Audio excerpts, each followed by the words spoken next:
બલુચિસ્તાનમાં પાકિસ્તાની સુરક્ષા દળો પર બલુચ લિબરેશન આર્મી દ્વારા કરવામાં આવેલા ઘાતક હુમલામાં ભારે જાનહાનિ થઈ હોવાનો દાવો સામે આવ્યો છે।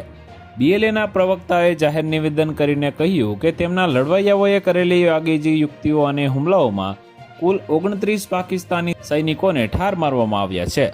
આ હુમલો બલુચિસ્તાનના આંતરિક વિસ્તારમાં યોજાયો હોવાનું જણાવાયું છે, જ્યાં લાંબા સમયથી બલુચ લડવૈયાઓ અને પાકિસ્તાની સુરક્ષા દળો વચ્ચે તણાવ અને અથડામણ ચાલી રહી છે।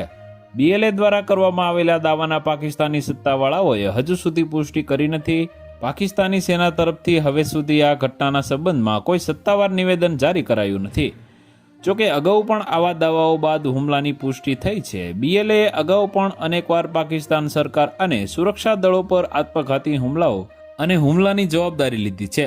BLAનો દાવો છે કે તેઓ બલુચિસ્તાનના જનતાના અધિકારો માટે સંઘર્ષ કરી રહ્યા છે અને પાકિસ્તાની શાસનને આક્રમક માને છે।